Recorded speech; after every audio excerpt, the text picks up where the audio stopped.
पहाड़ से लेकर मैदान की परिक्रमा कर प्रधानमंत्री आज बॉर्डर पर गए। पिछले 5 दिन से वो देश के अलग अलग कोनों में हैं। मोदी केदारनाथ गए, पीएम मोदी ने बद्रीनाथ के भी दर्शन किए। पीएम मोदी अयोध्या गए, अयोध्या में दीपोत्सव पर्व में शामिल हुए। 5 दिन से पीएम मोदी देश में माहौल बना रहे हैं। पीएम मोदी दीपावली पर भी छुट्टी नहीं लेते, बल्कि काम करते हैं, राष्ट्र निर्माण में लगे रहते हैं। दीपावली के मौके पर दिल्ली के लोग पीएम मोदी के बारे में क्या कह रहे हैं? दिवाली के मौके पर अयोध्या के लोग पीएम मोदी को क्या संदेश दे रहे हैं? दिवाली के मौके पर गुजरात क्या कह रहा है? हिमाचल प्रदेश से भी रिपोर्ट आ गई है। पीएम मोदी की पॉपुलैरिटी का सर्वे भी आ गया है। दिवाली के दिन पीएम मोदी को लेकर देश का मूड क्या है, सब कुछ देखिए इस रिपोर्ट में।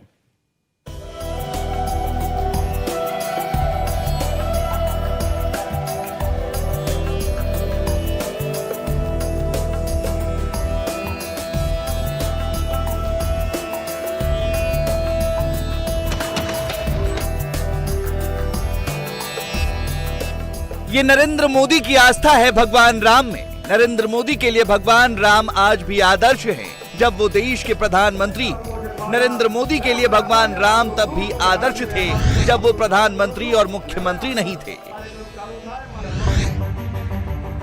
मोदी के लिए राम क्या है, ये 1990 की तस्वीर को देखकर आपको अंदाजा हो जाएगा। तब राम मंदिर की लड़ाई शुरू हुई थी, तब भगवान राम टेंट में थे। इस यात्रा के सारथी के तौर पर नरेंद्र मोदी को ही चुना गया था। और अब जब मंदिर बन रहा है, तब नरेंद्र मोदी देश के प्रधानमंत्री हैं। 2024 में जब लोकसभा का चुनाव होगा, तब अयोध्या में भगवान राम का भव्य राम मंदिर बन चुका होगा। 75 साल की लड़ाई खत्म हो गई। योगी जी और मोदी जी ने ऐसा कार्य किया है, जो दीपावली का त्यौहार भव्य इतना दिव्य रूप से मनाया गया है कि इसको देखने लायक बनता है। आज दूर दूर से पूरे देश से लोग यहाँ पे दीपावली को देखने के लिए आ रहे हैं। ये बड़े गर्व की बात है। मैं खुद मुंबई से आई हूँ यहाँ पर घूमने के लिए। मेरे पेरेंट्स यहीं पे रहते थे, लेकिन मैं पहली बार अयोध्या घूमने आई हूँ। तो आपको पता चलना चाहिए मतलब उन्होंने कितना प्रचार किया है। और यहाँ पे आके मुझे बिल्कुल भी मतलब डिफिकल्टी नहीं हुई, इतना सेफ फील हो रहा है। सबने बहुत ही वेलकम किया हुआ है। ये मेरी फ्रेंड हरियाणवी है, इसको भी मैं ले आई, तो हम दोनों लड़के ही घूम रहे हैं। लेकिन यहाँ रेलवे स्टेशन बन रहा है, यहाँ पे हम लोगों को इलेक्ट्रिक रिक्शा मिल रही है, जिससे पोल्यूशन कम होगा ऑफ कोर्स। और हमने देखा बहुत ही सिस्टमैटिकली सब कुछ बनाया गया है। और हमने देखा काफी नए होटल्स भी आ रहे हैं। मेरे को सबसे अच्छा लगता है कि अगर औरतें जहाँ पे सेफ है, वो विकास की पीढ़ी पर ही है। आप लोग यहाँ पर सेफ फील कर रही हैं पूरी तरीके से? बहुत बहुत बहुत, हम दोनों अकेले आए हैं और एकदम सेफ फील कर रहे हैं। माननीय प्रधानमंत्री और मुख्यमंत्री जी यहाँ पर इतना विकास किया है, विकास की गंगा बहाया है कि हर जगह यहाँ पर जैसे रेलवे स्टेशन है, एयरपोर्ट है, और यहाँ की जो जनता है इतनी खुश है। यहाँ अयोध्या का विकास विगत वर्षों में देखा जाए तो बहुत ही अद्भुत तरीके से हो रहा है। अकल्पनिक यहाँ पे दिवसों हो रहा है विगत वर्षों से, जब से योगी जी की सरकार आई है। और अयोध्या में भव्य राम मंदिर, हॉस्पिटल, एयरपोर्ट, सड़कें, साथ सुविधाएं, हर चीज के लिए जो एक सोसाइटी के लिए होनी चाहिए, बहुत अच्छी तरीके से, अलौकिक तरीके से हो रही है, जिसका नजारा आज अयोध्या की पावन धरती देख रही है। पहली बार देश को और प्रदेश दोनों को मजबूत राजनीतिक शक्ति मिली है, जिससे योगी जी और मोदी जी के नेतृत्व में अयोध्या का जान लीजिए कि भरपूर विकास हो रहा है। और ईश्वर ने अगर चाहा तो 10-5 साल में नज़ारा ऐसा होगा कि सभी लोगों को यह जो है पता चलेगा कि अयोध्या नगरी किस तरीके से विकास कर रही है। मोदी के आने के बाद से तो इतना ज्यादा विकास हो रहा है हमारे शहर का, हमारे देश का, कि जिसको हम डिस्क्राइब ही नहीं कर सकते हैं। हम इतने खुश हैं। अयोध्या में जब आप पहले आते हो और अभी आप आते हैं, प्रधानमंत्री के आने से क्या अयोध्या के विकास पर सीधा फर्क पड़ रहा है? प्रधानमंत्री जी के आने के और योगी जी के आने के बाद पूरे देश में हर मंदिर, जो मोदी जी ने बोला कि पहले यहाँ के मोदी मंदिरों का बिल्कुल उपेक्षा होती थी, कोई पूछता नहीं था। क्यों ऐसा होता था? अब जो भी वो तुष्टिकरण के कारण जो तुष्टिकरण करना होता था उन लोगों को, तो लेकिन अब खाली मंदिरों के कारण पूरी दुनिया में हिंदुस्तान का नाम और भारत का नाम हो रहा है कि यहाँ इतने अच्छे अच्छे मंदिर हैं, संस्कृति है, सबके बारे में पता चल रहा है। मोदी की जितनी भगवान राम में आस्था है, उतनी ही आस्था भोलेनाथ में है। वाराणसी का काशी कॉरिडोर हो या फिर उज्जैन का महाकाल कॉरिडोर, या फिर उत्तराखंड की दिव्य अलौकिक चारधाम यात्रा, पीएम मोदी के कार्यकाल में आस्था का अमृतकाल चल रहा है। अध्यात्म के साथ साथ टूरिज्म पर भी फोकस है।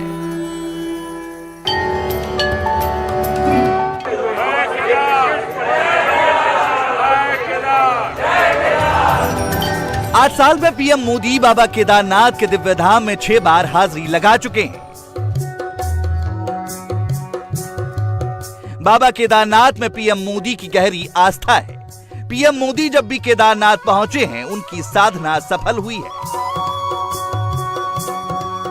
हिमाचल प्रदेश और गुजरात में होने वाले चुनाव से पहले प्रधानमंत्री नरेंद्र मोदी का उत्तराखंड दौरा काफी अहम माना जा रहा है, जिसको इन 2 तस्वीरों से समझा जा सकता है। प्रधानमंत्री मोदी 18 मई 2019 को केदारनाथ धाम पहुंचे थे। तब लोकसभा का चुनाव हो चुका था।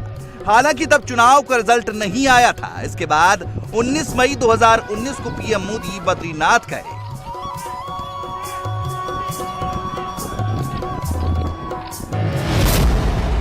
तो 2019 लोकसभा चुनाव का जब रिजल्ट आया तो बीजेपी ने ऐतिहासिक जीत दर्ज की। बीजेपी न केवल केंद्र में अपनी सत्ता बचाने में कामयाब रही, बल्कि पार्टी ने रिकॉर्ड 303 सीटों पर जीत दर्ज की।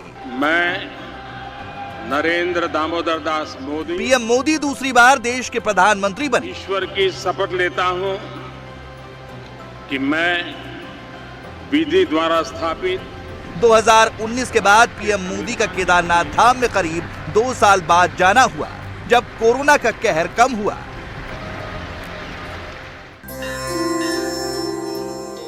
पांच नवंबर 2021 को पीएम मोदी फिर केदारनाथ धाम पहुंचे। कुछ समय के बाद यूपी और उत्तराखंड में विधानसभा चुनाव होने वाले थे। उत्तराखंड और उत्तर प्रदेश दोनों ही राज्यों में बीजेपी के लिए जीत जरूरी थी। हुआ भी वैसा ही। उत्तराखंड में जहां फिर से बीजेपी ने सत्ता पर काबिज होकर रिकॉर्ड बनाया, तो उत्तर प्रदेश में भी 1985 के बाद कोई सरकार अपनी सत्ता को बनाए रखने में कामयाब हुई। अब इसे संयोग कहें या रणनीति, एक बार फिर गुजरात और हिमाचल प्रदेश में चुनाव हो रहा है। हिमाचल में 1985 के बाद कोई भी सरकार अपनी सत्ता नहीं बचा सकी है। दूसरी ओर बीजेपी गुजरात में बीते 27 सालों से सत्ता में है। इसलिए दोनों ही राज्यों में बीजेपी के लिए सत्ता में बने रहना एक बड़ी चुनौती है। हिमाचल में क्या होगा? क्या गुजरात की गद्दी बीजेपी बचा पाएगी? ये सब आगे बताएंगे, लेकिन उससे पहले आपको बद्रीनाथ ले चलते हैं, जहां पीएम मोदी की आस्था भी है। और उत्तराखंड के लिए पीएम मोदी का कैसा है विकास धर्म, इसे समझना जरूरी है। इस वक्त मैं जहां पर मौजूद हूं और मेरे पीछे जो आपको ये दृश्य नजर आ रहा है, ये कई लोग इसको जानते हैं, पहचानते हैं। कई लोग यहाँ पर दर्शन के लिए आ चुके हैं और हो सकता है कई लोग यहाँ पर दर्शन के लिए आना चाहते हैं। जो लोग यहाँ आ चुके हैं या जो लोग नहीं आ पाए हैं, उनके लिए क्या एक्सपीरियंस यहाँ पर हो और कैसा एक्सपीरियंस वो लेकर जाए, ये कोशिश लगातार प्रधानमंत्री मोदी कर रहे हैं। 2014 में जब वो दिल्ली में पहुंचे और उसके बाद उन्होंने उत्तराखंड की ओर अपनी नजर दौड़ाई, तो उन्होंने केदारनाथ के साथ साथ बद्रीनाथ धाम, जहां इस वक्त मैं मौजूद हूं, इस पूरे इलाके में डेवलपमेंट को लेकर बहुत सारे काम किए। और प्रधानमंत्री मोदी की लगातार यही कोशिश है किस तरह से जो 4 धाम हैं, इन 4 धाम में बेहतर सुविधाएं मिले लोगों को। और साथ ही साथ सिर्फ तीर्थ ही नहीं, स्पिरिचुअलिज्म ही नहीं, बल्कि इसके आसपास की जो ये खूबसूरत वादियां हैं, ये जो प्रकृति है, ये भी लोगों के लिए आकर्षण का केंद्र बने। और जो यहाँ पर भगवान के दर्शन के लिए आए, चाहे बद्रीनाथ में दर्शन के लिए आए, केदारनाथ में दर्शन के लिए आए, जो वापस लौटे तो एक ऐसा एक्सपीरियंस लेके लौटे कि बार बार उनका आने का मन करे। और यही वजह है कि यहाँ पर बेहतरीन प्रोजेक्ट्स बनाए जा रहे हैं। उत्तराखंड में तीर्थ स्थलों केदारनाथ, बद्रीनाथ में विकास का जो काम हो रहा है, उसका सपना पीएम मोदी ने बहुत पहले देखा था। उत्तराखंड के लिए उनका ये विजन बहुत पुराना है, जब वो बीजेपी के कार्यकर्ता हुआ करते थे। ये वीडियो पीएम मोदी का साल 2001 का है। खुद सुनिए पीएम मोदी क्या कह रहे हैं। इंफॉर्मेशन टेक्नोलॉजी हो, बायो टेक्नोलॉजी हो, चारों दिशा में जनता में विश्वास पैदा होना चाहिए। कुछ क्षेत्रों में तो तबाही की गर्त में डूब गया। उत्तरांचल हमने बनाया, हम कहते थे कि छोटे राज्य बेकार, उद्योगों को अवसर नहीं मिला।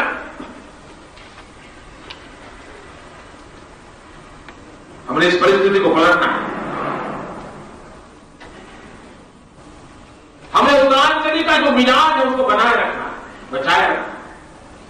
उत्तरांचली की पहचान बनाना है। हम यहां टूरिज्म को 2 हिस्सों में विकसित करना चाहते हैं। एक है स्पिरिचुअल टूरिज्म। स्पिरिचुअल टूरिज्म को बरकरार रखना, उसके साथ साथ आज की पीढ़ी कुछ और आवश्यकता चाहती है। उत्तरांचल के पास 100 करोड़ का बाजार पड़ा है, 100 करोड़ लोगों का बाजार है। इस देश में पैदा होने वाला हर नागरिक गंगा में गोता खाने के लिए आना चाहता है। इस देश में पैदा हुआ हर नागरिक मौका पड़े तो मां बाप को बद्रीनाथ केदारनाथ ले जाना चाहता है। 100 करोड़ का मार्केट है आपके सामने। यह आपकी योजना चाहिए कि 100 करोड़ देशवासी आसानी से यहां आए, उनका स्वागत हो। वक्त जब बदला, मोदी देश के पीएम बने तो अपने इसी विजन को अमली जामा पहना रहे हैं। आध्यात्म के साथ उत्तराखंड में टूरिज्म पर भी काफी काम हो रहा है। प्रधानमंत्री मोदी उत्तराखंड आए थे। उत्तराखंड आने के बाद उन्होंने कई सारे सौगात दी हैं और खास तौर पे जब वो केदारनाथ गए, उसके बाद बद्रीनाथ आए, तो उन्होंने कई परियोजनाओं का जिक्र भी किया। आखिरकार प्रधानमंत्री का जो विजन है वो किस तरह से जमीन पर उतारा जा रहा है, ये जानने के लिए इस वक्त मेरे साथ उत्तराखंड के पूर्व मुख्यमंत्री तीरथ सिंह रावत जी भी हैं, जो यहां से सांसद भी हैं बद्रीनाथ से। सर, आपका स्वागत है इंडिया टीवी पर। धन्यवाद। अच्छा, आप यहां से सांसद भी हैं, कल लगातार आप देख रहे थे कि प्रधानमंत्री मोदी के साथ रहे थे। आखिरकार जो ये परियोजना है और किस तरह से ये परियोजना के जरिए आपका जो क्षेत्र ये बद्रीनाथ पड़ता है या फिर ये बद्रीनाथ धाम पड़ता है, ये आने वाले दिनों में डेवलप किया जा रहा है? देखिए, प्रधानमंत्री जी का यहाँ आना यहाँ के लोगों के लिए सौभाग्यशाली है। और प्रधानमंत्री मोदी जी 6 बार लगातार केदारनाथ का आना और बद्रीनाथ में भी दोबारा ये आना अपने आप में बड़ा अहम है। और वो सीधे सीधे बद्रीनाथ केदारनाथ से, उत्तराखंड से उनका लगाव और जुड़ा ये इससे दिखता है। और केदारनाथ में भी बहुत बड़ी सौगात जो प्रधानमंत्री मोदी जी ने दिया, वहाँ का विस्तारीकरण, नवीनीकरण, जिसके कारण कि आज देश और दुनिया का पर्यटक कई 14 गुना 15 गुना इन 6-7 सालों में बढ़ा है। और रोपवे का देना, नौजवान इस ओर दौड़ रहा है। साथ में बद्रीनाथ की में भी 38,000 करोड़ की परियोजनाओं का विस्तारीकरण।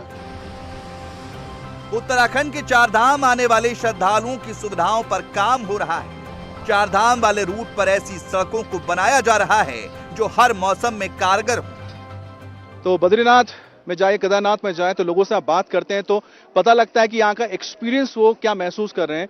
और शायद यही वजह कि इनका जो एक्सपीरियंस होता है उसी को प्रधानमंत्री मोदी समझते हैं और कोशिश करते हैं कि कैसे यहाँ पर उन चीजों में तब्दीली ला जाए, क्योंकि सजेशंस होता है जो भी लोग कहते हैं या फिर जो एक्सपीरियंस करते हैं उसको उसे और वो कह सकते हैं कि ना, और उत्साह भी मिलता है। आपका नाम क्या है?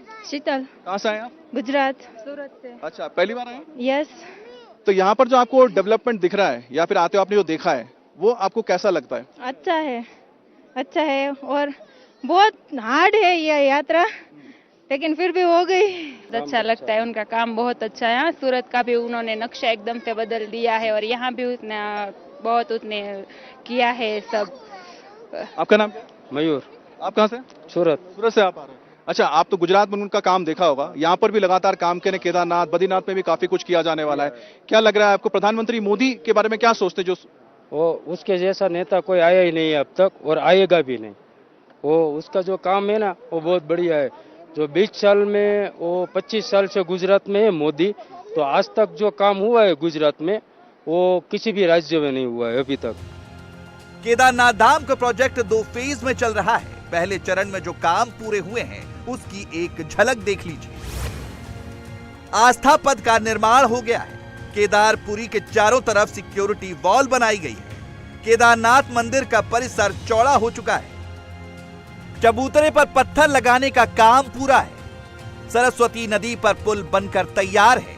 केदारनाथ से गरुड़ चट्टी तक पैदल मार्ग बनाया गया है। इसके अलावा हेलीपैड भी बनकर तैयार है, जहां से रेगुलर कई चॉपर्स उड़ान भर रहे हैं। केदारनाथ धाम का रेनोवेशन पीएम मोदी का ड्रीम प्रोजेक्ट है। इसमें कुल 500 करोड़ के पुनर्निर्माण कार्य किए जाने हैं। पहले फेज में 150 करोड़ की लागत से काम हुए हैं, दूसरे फेज में 125 करोड़ रुपए खर्च होने और तीसरे फेज में 225 करोड़ के काम होने। केदारनाथ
लेकिन जब आप उत्तराखंड आते हैं, आप जानते हैं कितना दुर्गम पहाड़ी इलाका है। कहाँ दर्शन किया आपने? हमारा केदारनाथ हो चुका है, परसों हो चुका है ना।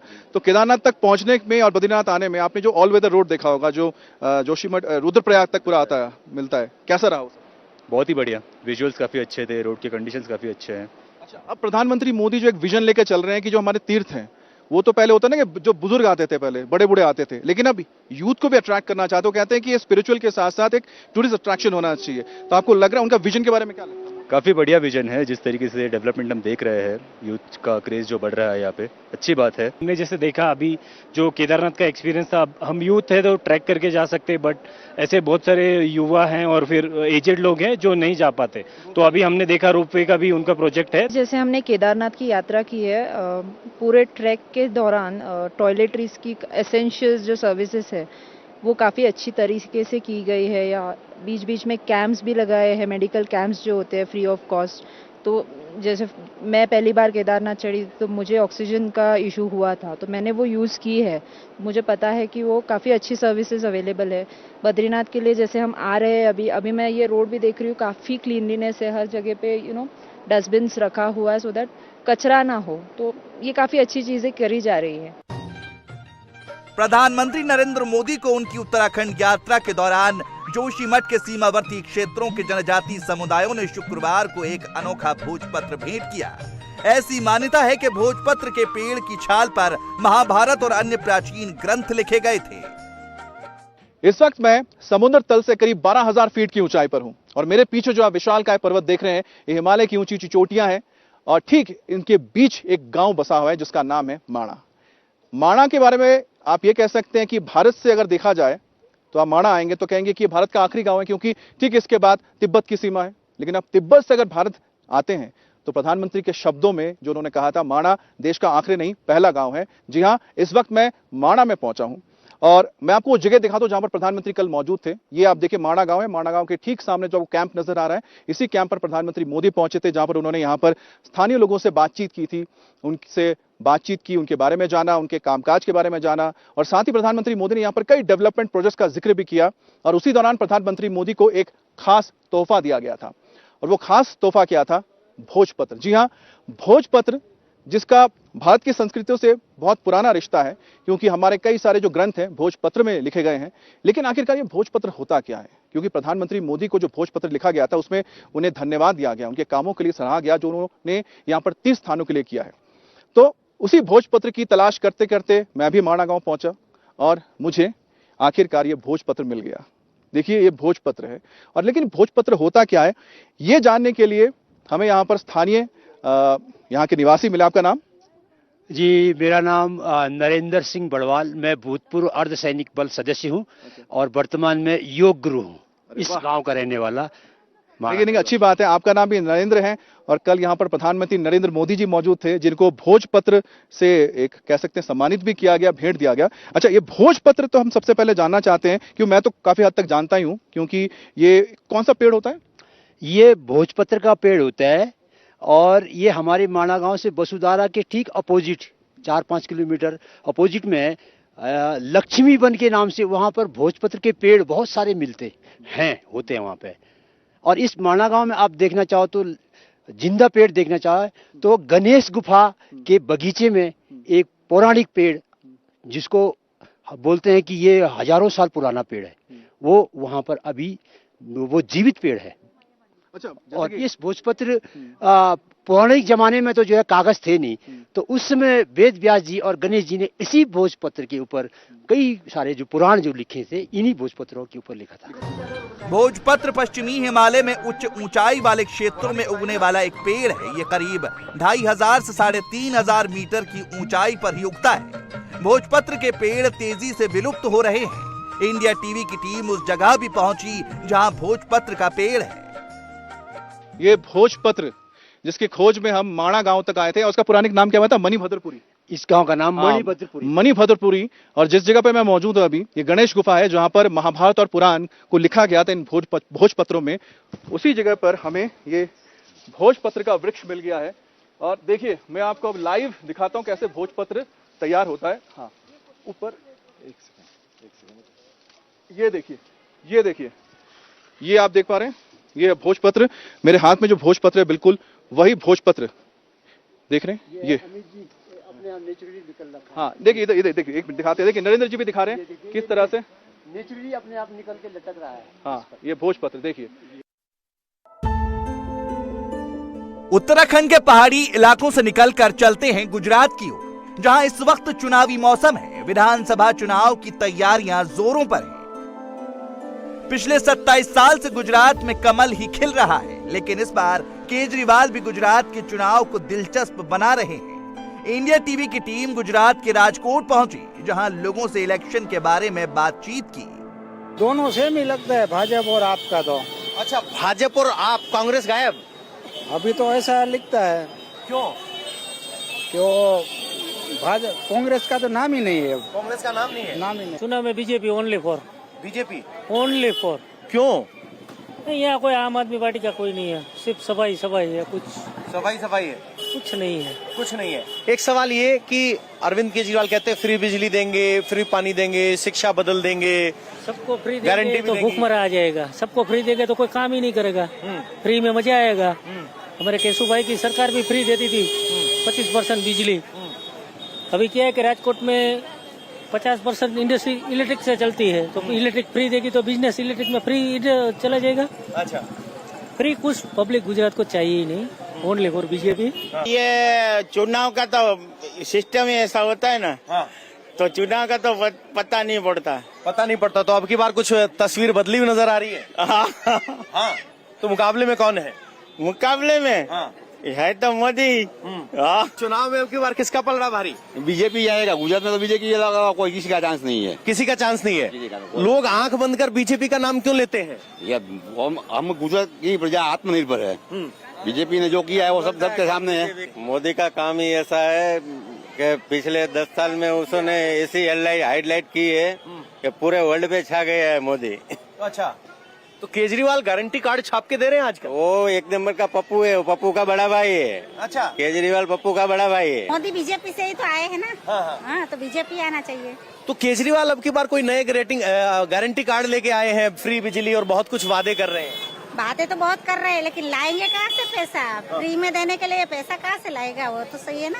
अच्छा, देखना पड़ेगा पहले। तो भरोसा नहीं? नहीं, बिल्कुल नहीं है। मैम, आप क्या सोच रहे हैं? बीजेपी के साथ है। बीजेपी के साथ? हाँ। आम आदमी पार्टी पहली बारी में बाजी पलट देगी शायद। तो आप ये जब कह रहे हैं तो किस बात पे आप प्रभावित हो रहे हैं? कौन सी बात अच्छी लग रही है उनको? सभी जगह तरक्की में और महंगाई सबसे बढ़कर बीजेपी के आने के बाद महंगाई बहुत बढ़ गई है। 2017 के विधानसभा चुनाव में बीजेपी को पूर्ण बहुमत तो मिला था, लेकिन सीटें कम हो गई थी। लिहाजा इस बार बीजेपी मुस्लिमों को भी रिझाने में जुटी है, अपने काम और पीएम मोदी के नाम की बदौलत। इंडिया टीवी की टीम राजकोट के मुस्लिम मोहल्लों में पहुंची। खुद सुनिए क्या है मुस्लिमों की राय। झाड़ू वाला जीतेगा। झाड़ू वाला जीतेगा? हाँ। किस बात पे? वो अभी जीता नहीं है, तेल सस्ता होगा, राशन सस्ता होगा। एक बार देखेंगे केजरीवाल कैसा लगता है, केजरीवाल कैंसर। हाँ जी आप बताइए। देखो अम्मा कह रही हैं कि बीजेपी सिर्फ सड़क बनवाती। ये मुफ्ती रेवड़ी है।